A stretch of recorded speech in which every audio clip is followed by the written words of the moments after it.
పోయినా పోతే ఇవాళ రేవంత్ రెడ్డి ఆడికెడుకో ఇబ్రాహీంపట్నంలో స్కూల్ ఇనాగ్రేషన్ పోయిండట. నేను ఇక్కడ కూర్చున్నాక అలా వస్తుంది, సోషల్ మీడియాలో వస్తుంది. ఏమంటుండు రేవంత్ రెడ్డి? ఇవాళ నన్ను ఇష్టం ఉన్నట్టు తిట్టిండాడు. ఇప్పుడు జనరల్ గా రాజకీయాలు మాట్లాడితే ఒక పొలిటికల్ పార్టీ కార్యకర్తలు ఉంటే మాట్లాడతాం, ప్రెస్ మీట్లు ఉంటే మాట్లాడతాం.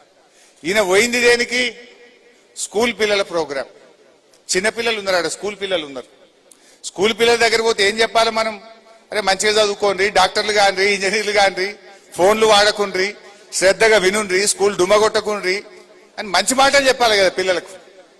ఆ పిల్లల ముంగట పోయి అడ్డగోలుగా మాట్లాడొచ్చిండి. ఇవాళ ఏమంటాడు? హరీష్ రావు తాటి చెట్టు లెక్క పెరిగిండు అట, నేనేదో ఈత చెట్టు లెక్క పెరిగిందట. ఇంకా పిల్లలకు నేను తాటి చెట్టు లెక్క పెరిగితే ఏం అవసరము, నేను ఈత చెట్టు లెక్క పెరిగితే ఏం అవసరము?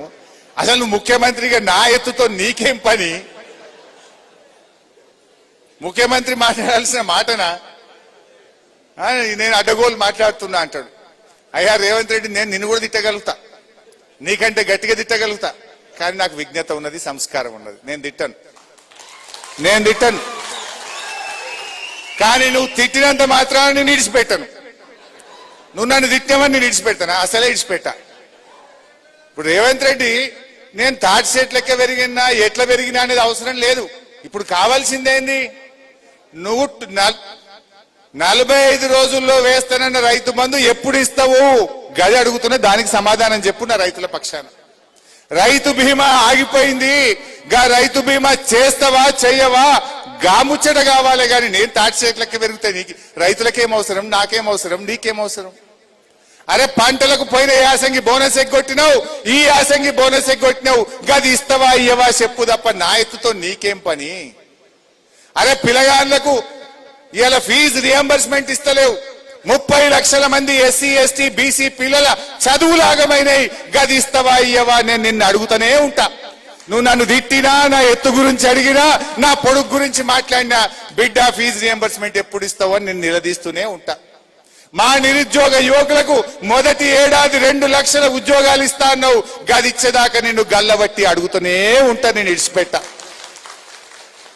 గీముచ్చట మాట్లాడు, రైతు బంధు గురించి మాట్లాడవు, రైతు బీమా గురించి మాట్లాడవు, 24 గంటల కరెంటు గురించి మాట్లాడవు, ఫీజు రియంబర్స్మెంట్ గురించి మాట్లాడవు, పిల్లల ఉద్యోగాల గురించి మాట్లాడవు.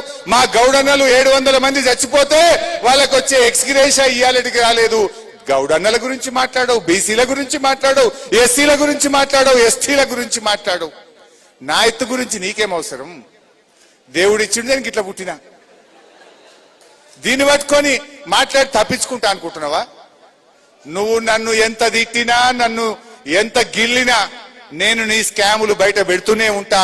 నీ హామీలు అమలయ్యేదాకా నిన్ను ప్రశ్నిస్తూనే ఉంటా.